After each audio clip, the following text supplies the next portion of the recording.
These are ordinary houses in an ordinary street, and they could be anywhere in the country. But the house I'm in is stuffed with fake goods, and your home could be too. Welcome to a world where everything is not quite as it seems. Welcome to Fake Britain. Police officer, stand where you are.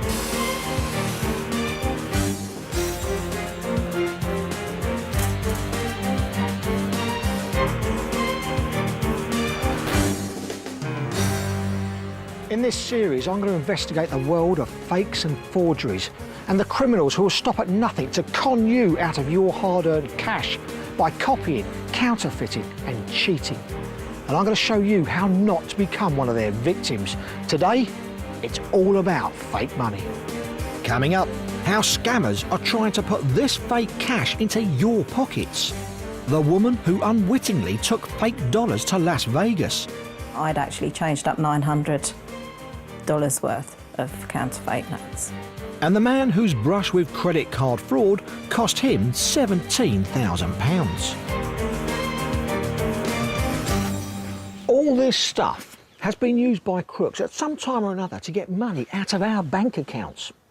This is a fake facade from a cash point machine, and these are phony credit cards. Now, we all know someone who's been affected by bank card fraud. Experts say 1 in 4 of us will be affected at some time or another, but the police are fighting back.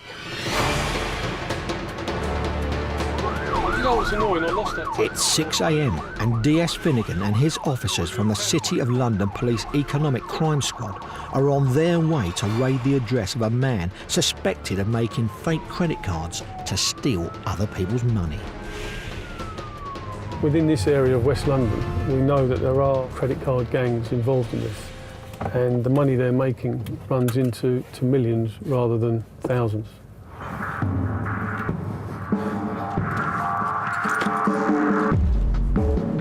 With their door-breaking kit at the ready, the team split up. DS Finnegan leads some of the officers into the flat, and he sends the others to watch the exits and windows.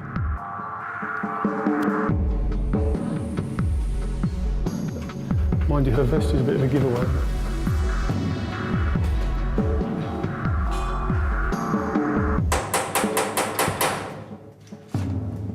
There's no reply at the flat, so DC Whiting gives the signal to break the door down. Police officer, stand back! Bottom locked. A normal door with average security will break after 1 or 2 thumps from this heavy enforcer. It's a very heavily fortified door. We've not had one like this for some time, to be honest. But they'll get in, don't worry. The extreme level of security on this door is designed to keep the police out, and it's buying whoever is inside valuable time to destroy evidence. In a race against the clock, the boys in blue have another weapon, a pneumatic door-breaking kit. It's called a rabbit, which basically opens the door, gives you a bit of leverage. As the police keep fighting to get in, a call comes over the radio that confirms they are in the right place and that the suspect is trying to get rid of incriminating evidence. The team downstairs have seen bags stuffed full of credit cards being thrown from a window. Detective Bertorello thinks these cards are unfinished fakes. They're prior to being embossed, so you've got, with that, you've got the hologram, you've got the logo. You're looking at Visa cards, MasterCards, American Express on the back of those, probably in excess of 100 at the very least. Apart from the embossing, they're pretty well ready to go. As the cards are studied, even more evidence comes raining down from the skies. This time, it's a machine used to write stolen card details onto fake credit cards. With the evidence mounting, the team upstairs by the reinforced door know that they need to get inside fast. It's coming, it's coming. It's so good. Is it worth using the axe? Later in the programme, we find out exactly what is behind one of the strongest doors these officers have ever faced.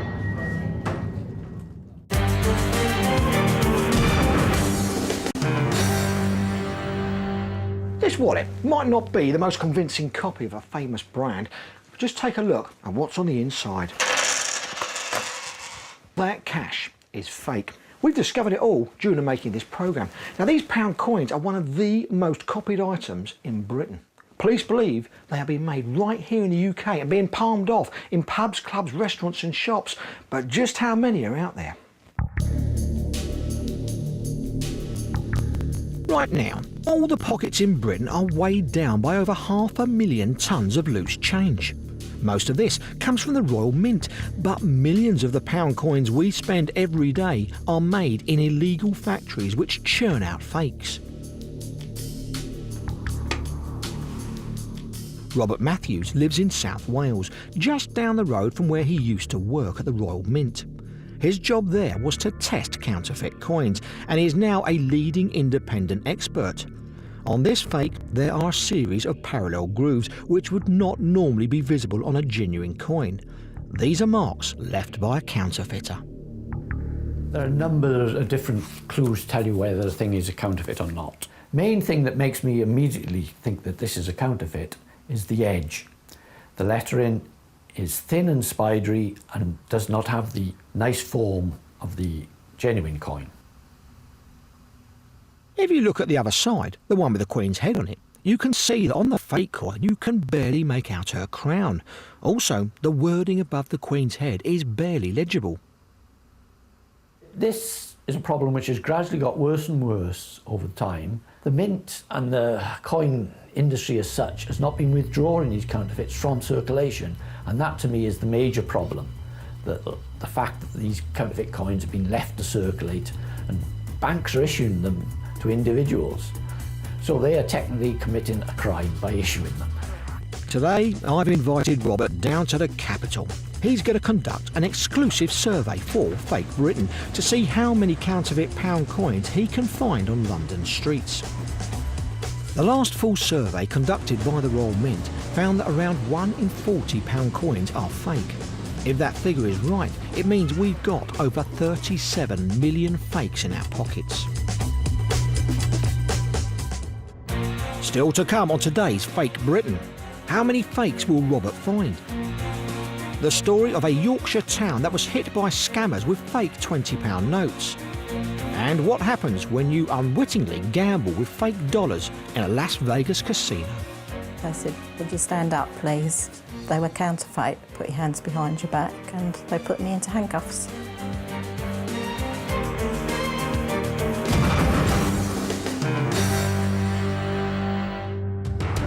Back in West London, officers from the City of London Police are raiding a suspected fake credit card factory. Their colleagues at ground level have already found hundreds of fake cards that were thrown out of a window. Inside, these officers have spent nearly 15 minutes trying to get through one of the toughest front doors they have ever encountered. Stand back! Finally, all that hard work pays off. Let's go. Police officer, stand where you are. The man is caught red-handed destroying evidence. Get down. What have I done here? Stay down there, you. Turn over. Stay. All right, enough for that. Please don't hurt me, don't hurt me. Cuffs, please. Right, we're going to stand you up. You should have cooperated earlier, mate, shouldn't you? Come over here. Sit down. If you have a look here, he's in the process of shredding all those cards. It took us a good 10-15 minutes to get in. He's had 10-15 minutes to shred those cards. So as you can see, there's probably hundreds of cards in there. The flat and the suspect are secure, and the officers can now start a thorough search. They're hunting for proceeds of crime, as well as technical card forging kit.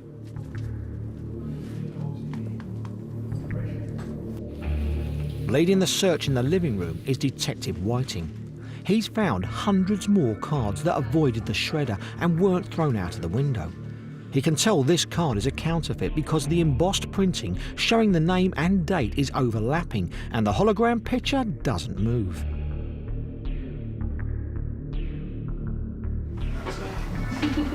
Counterfeit card. Detective Whiting's next find is even more important. This flat is full of fake cards, but these clever little pieces of kit he's just found are called keyloggers. And they are used to steal card details.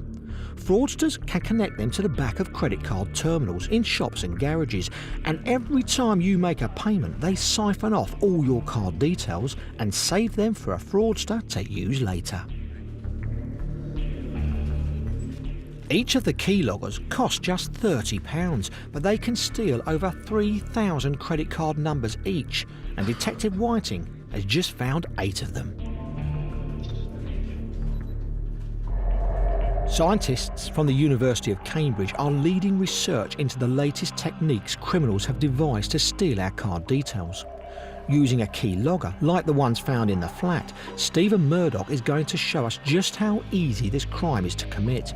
He's using a computer and a password here instead of a chip and pin machine, but it's exactly the same principle. The keylogger will easily fit both. This thing is a hardware keylogger.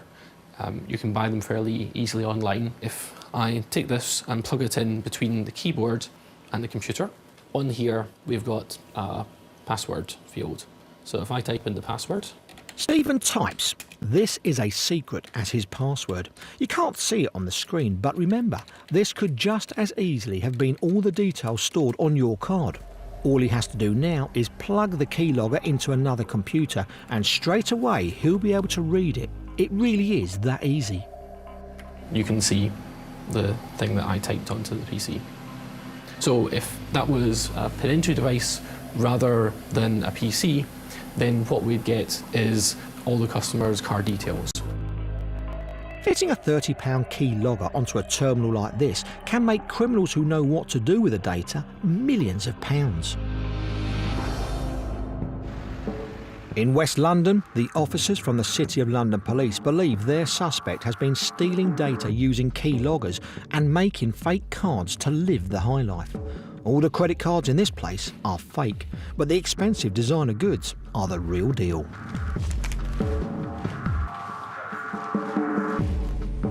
Certainly, if you look around, you can see Selfridges bags here. You can see Louis Vuitton, good high-class items. It's more likely that the items that would be purchased wouldn't be here. But when you've got the cards, if you're going to clothe yourself, you're going to clothe yourself in the nicest items. For example, the mobile phone that he's got is worth £3,000 allegedly.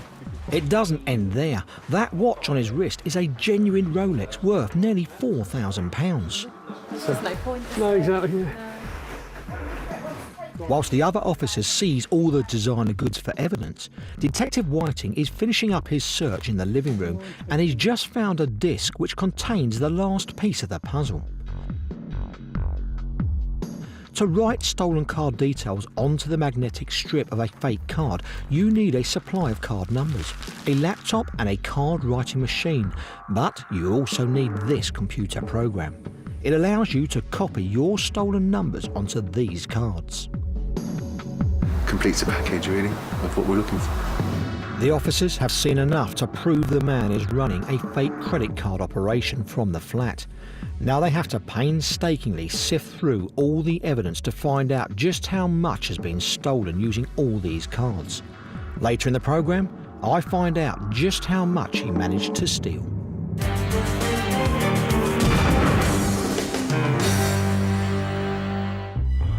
Just arriving at Paddington Station is fake coin expert Robert Matthews. I've invited him to London to conduct an exclusive survey for Fake Britain to see just how many counterfeit coins we've got rattling around in our pockets. Official figures from the Royal Mint claim that 2.5% of all the pound coins in Britain could be fakes. That's 1 in 40, but Robert believes the real figure could be much higher.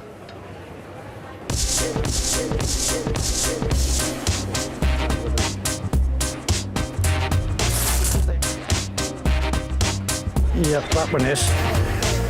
That's directly from the bank. Robert is conducting his survey in a market, as they are popular places for people to spend loose change. There should be loads of pound coins for him to check here. Okay.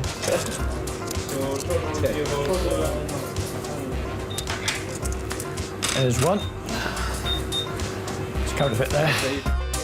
The pound coin from the butchers has a flaw that can easily tell you it's a dud. Hold the coin between your thumb and finger, align the coin so it's vertically downwards, and then twirl the coin around. And with a genuine coin, the design will be facing downwards and upwards as well. But in a counterfeit, it's slanted to one side. The Royal Mint recently did a survey of around £15,000 coins, which showed that 1 in 40 were fakes. That works out at an astonishing 37 million fakes nationwide. In today's survey, Robert has checked £194 coins. If the Royal Mint's 1 in 40 claim is accurate, he should only have found 4 or at the most 5 counterfeits in the market. Just how many coins did you find? 7, Don, in just under 2 hours. Does it surprise you? Yeah, I was rather disappointed to find so many, quite honestly. From these figures from the market that we found, we're talking probably about 47 million nationally. Of fake coins? Of fake coins.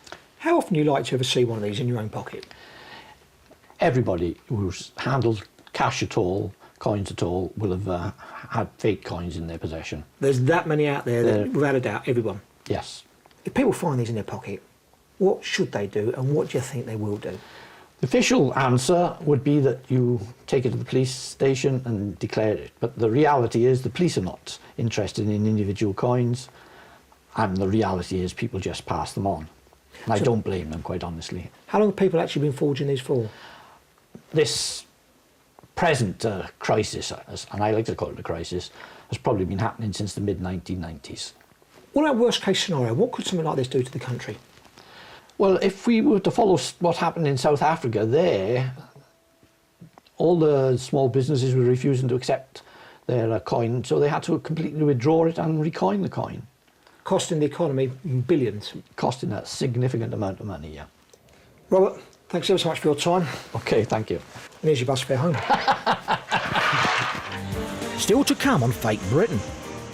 At Heathrow, officers find what they believe are counterfeit travellers' checks. And what happens when you unwittingly spend fake dollars in a Las Vegas casino?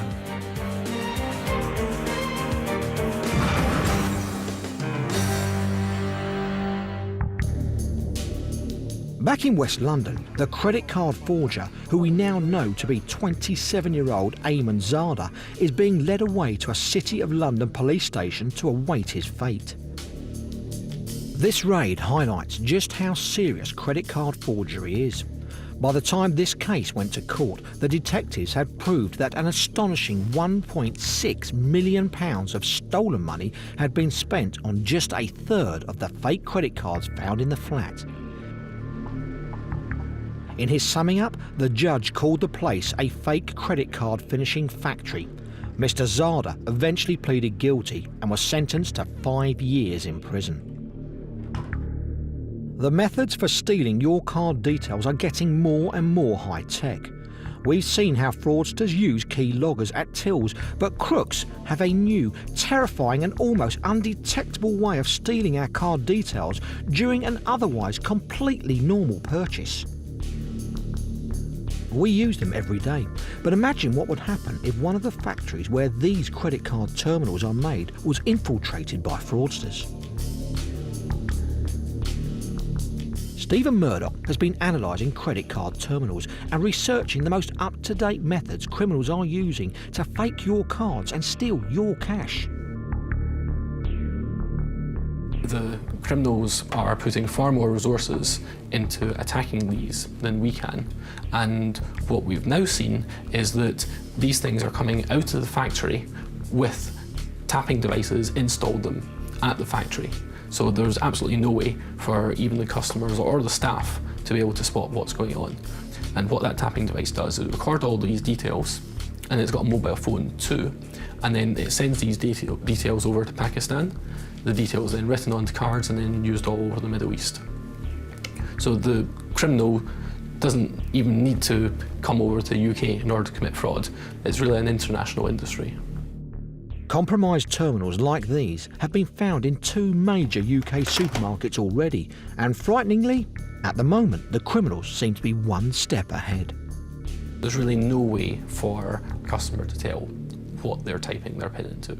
Just because it looks like a chip and PIN terminal doesn't mean it actually is one.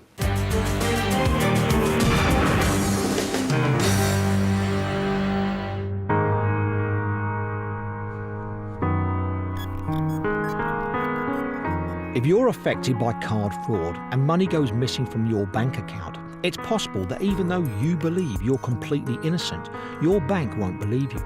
In fact, they may say that your card has been used for the disputed transactions. These cases are called phantom withdrawals, and they can leave consumers high and dry.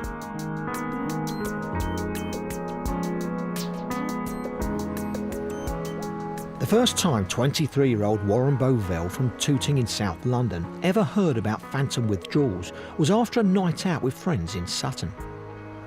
When he checked his balance the next day, he saw £300 had been withdrawn without his permission from an ATM around the corner from where he was drinking. He believes his card could have been cloned when he was asked to swipe it twice at the bar. The next morning, Warren spoke to his bank's customer services. She took down my claim and I told her that I want my card cancelled there and then. I want a new PIN sent out, because obviously I was thinking if it was an ATM debit, which the automated voice had told me, then somehow someone's got my PIN as well as my details. After a week away on holiday, Warren got home to find his new card on the doormat. Straight away, he went and checked his balance. And that was when I noticed, obviously, that a lot more had been taken out from my account. When Warren spoke to the fraud department, they told him that no one had cloned his card. Instead, they said that his actual chip and PIN card had been used in the disputed transactions and that they had the evidence to prove it.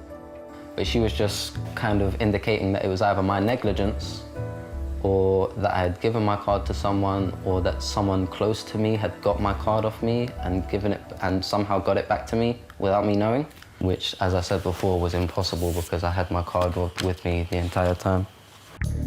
Ross Anderson, Professor of Security Engineering at Cambridge University, is an expert on card fraud in the UK. He believes that a recent change in the law is responsible for Warren's phantom withdrawal problems. One of the most foolish government actions in the last few years was a decision that in future fraud should not be reported to the police but to the bank. Now, if you go and complain to the bank may turn around and say, sorry, your card and PIN were used, it's your fault. So you're left with nowhere to go. In effect, the bank are acting as judge and jury when they investigate phantom withdrawal claims. This is a growing problem. It's a big problem. A recent survey by Which showed that 20% of people who've been the victim of fraud don't get their money back. It's been very convenient for the banks because they completely control such investigations as there are. But from the point of view of cardholders and merchants, it's really, really unacceptable. Warren Bovell lost around £660 to phantom withdrawals, and his bank have decided that it's his own fault. I just got a letter back from them today pretty much confirming that they're not going to do anything and that they've declined my claim regarding the unauthorised transactions on my account. Working the hours that I work, it would take, that's more than a month's wages. So it's a lot of money to me. Warren's last option was to challenge the Halifax in court. He thought hard about it, but after reading the outcome of similar cases to his, he thought twice. One particular case where a person actually lost and incurred a lot of court charges. I wouldn't want to risk £15,000 court charges over a £600 claim. Later in the programme, we meet the man whose case stopped Warren taking legal action.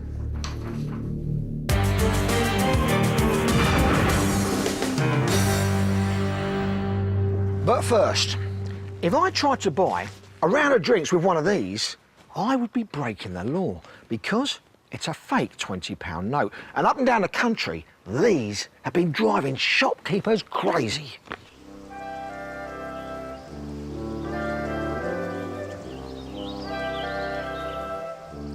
In the heart of the Yorkshire Dales lies the picturesque spa town of Ilkley.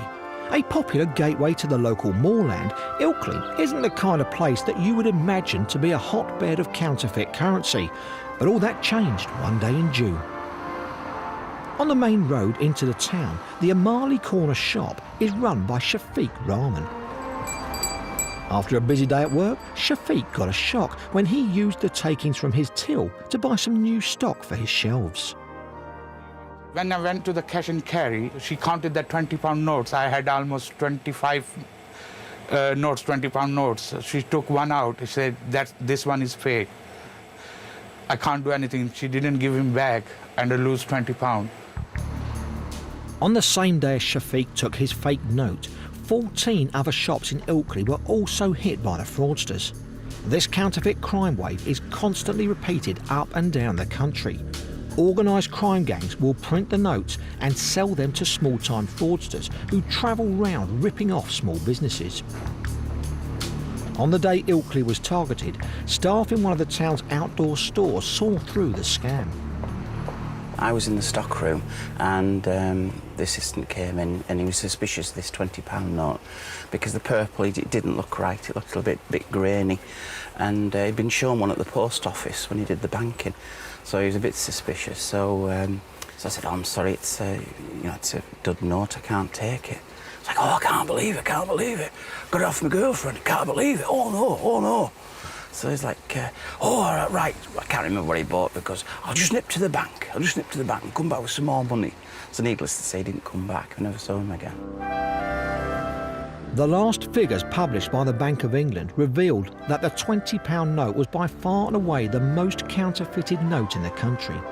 They took 675,000 fake 20s out of circulation last year. That's £13.5 million worth of fakes. Shops and bars are often the biggest losers. At the other end of Ilkley High Street, landlord Gary knows all too well how the scammers operate. What they're doing is just coming in from other towns, other regions, and they're passing them over the bar. They're getting the pints, and they're leaving, and they're just going to the next pub along the road, and they do a quick hit, and they go on to the next town. And you take them to the bank, and obviously they give you 2 or 3 back, and you're £60 down. So it's it's not good. It's not good for business. To the untrained eye, this counterfeit looks just like the real note, and it's not surprising that a fake of this quality managed to fool Gary's staff during a busy shift. Some of them we've given to the police, but obviously this one we've kept for training purposes.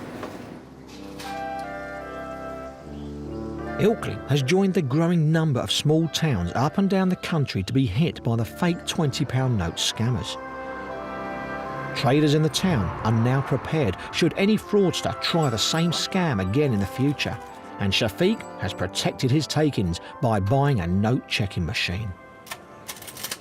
Just put it in there, on that white spot, put the blue light on. You can see that £20 lighting up. That means that's original. Just check everybody. The Bank of England suggests a few simple checks to tell if your notes are genuine.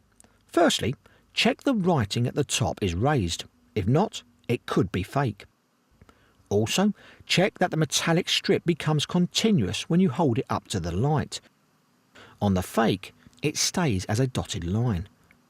And don't just look at the watermark. The watermark in this fake note would have fooled me.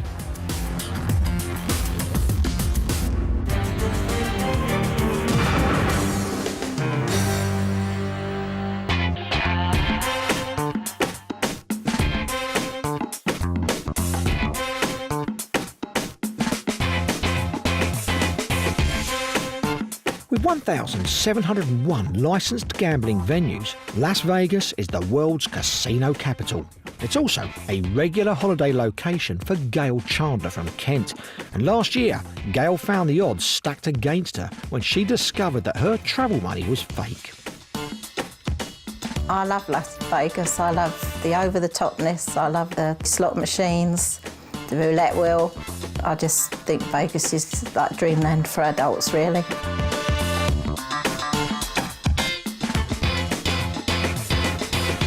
I decided to go in about June of last year, and as usual, I shopped around for my currency. Thompson were quite a good rate, so I'd ordered quite a few $1,000s, and off I went happily on my adventure to Vegas. When I'm in Vegas, I do the same thing. I can't wait to get onto the casino floor. That's what I go for. I like the excitement, so I rush down, find my favourite machine, and sit there happily gambling on the machine for hours and hours and hours. Gail had been enjoying her holiday and was rapidly gambling through her bundle of cash. Towards the end of the week, she dipped into her Thompson's travel money wallet for some brand new $100 bills, which she had saved until last. Put one of them into the fruit machine, and it unfortunately threw it out. So I changed quite a few of them with the floor walkers, and they didn't say anything to me that there was a problem with them, just changed them up for the 20s. I sat down at the machine that I'd been playing the day before, put $20 in, and by the time I'd probably pushed the button a couple of 3 times, the security guard came up to me and just stood there and said hello, and I said hello, carried on playing the machine, and then 4 others turned up, and I thought, well, this is strange, you can't all be watching me play the machine. So I looked around, and one of them said to me, have you just changed a $100 bill? And I said, yes, I have. And they said, was you in here yesterday changing $100 bills? And I said, yes, I was.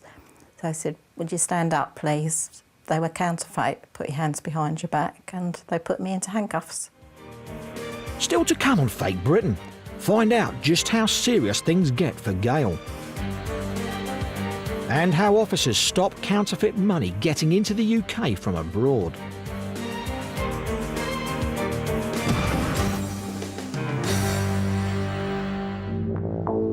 If you have money withdrawn from your bank account without your permission and you've never lost your card, you might think that getting the money back from your bank would be pretty straightforward.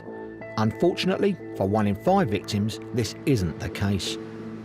When Warren Bovell from Tooting was refused a refund over some disputed withdrawals from his account, he considered taking the Halifax to court. But after reading about Alan Jobb's story, he quickly changed his mind. One evening, when he was living in Reading, Alan checked his bank balance and his phantom withdrawal nightmare began. So I checked the balance of my account, and I find a very, very large difference between what I was expecting to see and what was actually in. Then I wonder, because I tried to see what had happened. Have I, what is happening really? I couldn't believe it was my account. When he looked closer, Alan realised that for 8 of the previous 9 days, his full withdrawal limit of £300 had been taken out of his account from 2 cash machines in Reading. He had no idea how these withdrawals happened, but he does know that he ended up well over £2,000 down. In Alan Jobb's case, he complained about a number of phantom withdrawals on his card, of transactions that he didn't recognise. And the Halifax weren't prepared to refund the money. They simply took the bank's standard line that your card had a chip in it and the PIN was used, therefore, since our systems are infallible, it must be your fault. Convinced he was innocent and desperate to get his money back, Alan started representing himself in legal proceedings against the Halifax. In June 2009, after 28 months of legal wrangling, Alan lost his case, and he now faces an even bigger problem. The court has said that I have to pay their costs. They finally agreed that I should pay them £15,000, which means in the whole saga, I'm going to lose, I'm going to be £17,100 worth of. Experts believe that the time Alan spent representing himself could have been his downfall. I don't think Alan was treated fairly by the banking system at all. They took advantage of the fact that he was, not as articulate and not as well represented as perhaps you or I would have been. They set out to make the case complex and difficult. They then moved it from the small claims track to the fast track so that they'd end up paying costs. In other words, they just basically played the thing in a fully lawyerly way and tripped him up and won the case. We asked the Halifax why they didn't believe Alan Job and Warren Bovell when they first went to them complaining about their phantom withdrawal problems. This is what they said. These weren't transactions made by cloned cards, rather transactions made with the original card and chip. In these circumstances, we are unable to agree to refund the transactions. Ross Anderson has been involved in many phantom withdrawal cases, and he doesn't believe that the bank's complex systems can ever be completely infallible. We've documented many, many ways in which bank system security fails.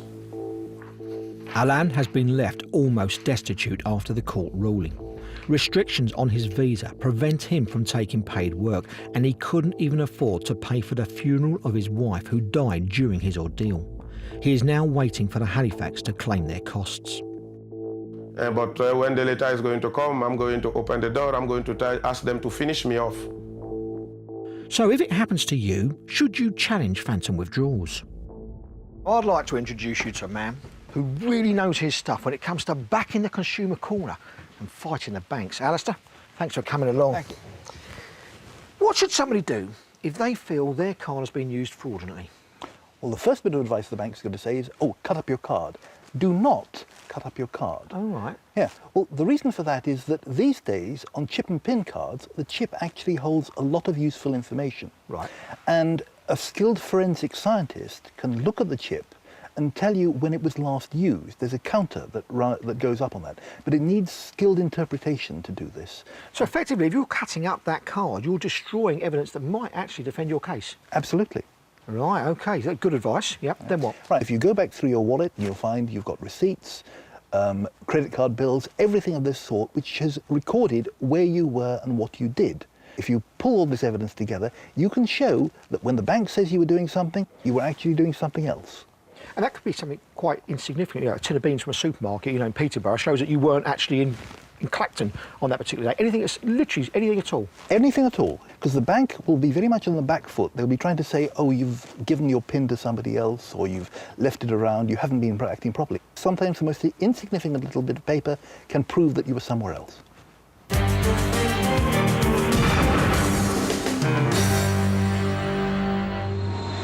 Counterfeiting is an international crime, and at Heathrow Airport, officers from the UK Border Agency form a thin blue line against the efforts of forgers who want to flood the UK with their fakes.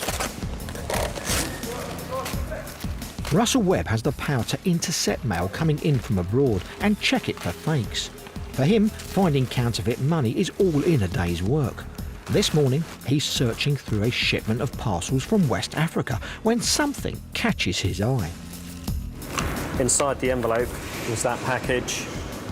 When they opened it, it contains these are Euro travellers checks. There's 50 travellers checks there. They're all worth 500 euros. Again, these could be stolen or forged, but that's a police matter. In total, there's approximately 50,000 euros there worth of travellers checks. Even though Russell and his team see a lot of fake money in their line of work, finding this much at once is an impressive haul.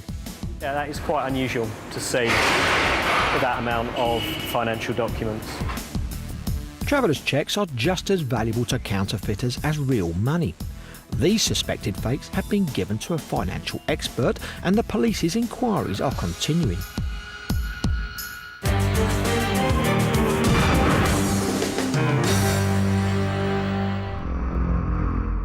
When we last saw Gail Chandler, she was in handcuffs in a Las Vegas casino. She'd been caught unwittingly gambling with counterfeit $100 bills.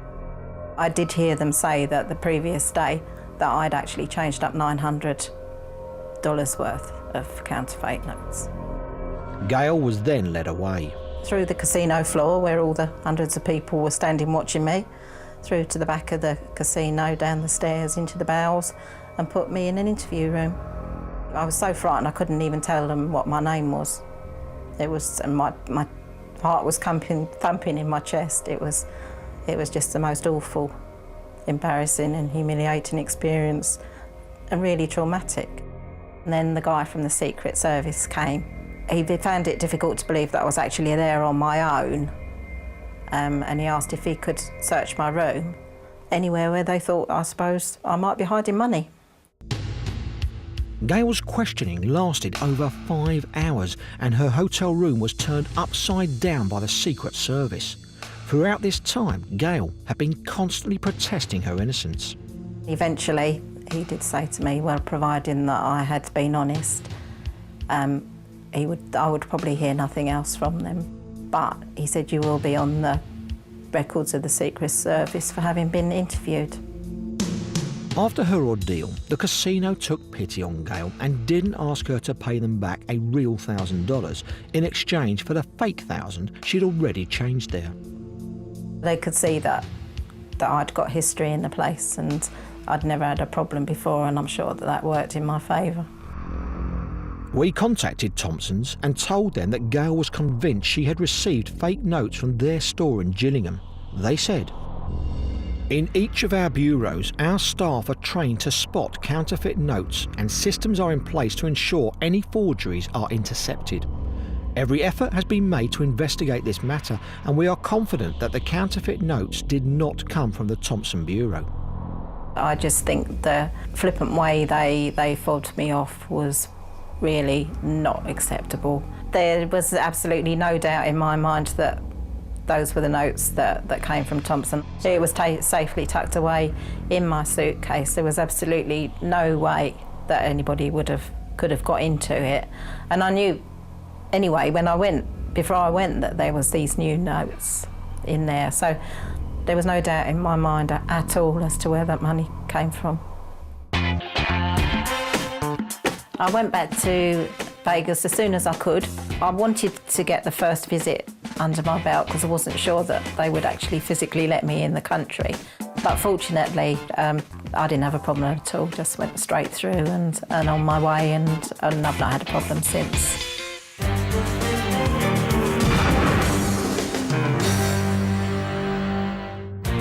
On tomorrow's Fake Britain, I'll be looking at four-wheel fakery, how criminals are stealing cars, changing their identity and selling them on to unsuspecting buyers. We're going to have to take it away for tests, but you can guarantee that it's a vehicle that's been stolen and cloned. And that was the worst news that they could give me. And how fake service histories bought online are masking lethal faults in some vehicles. If you drove that car, first you'd know that your children would be dead. You'd probably think they was asleep on a long journey, they'd be dead. The fumes are going straight into the car. Well, I don't know about you, but I'm going to be a little bit more careful with this in the future. Well, that's it for today from Fake Britain, so goodbye.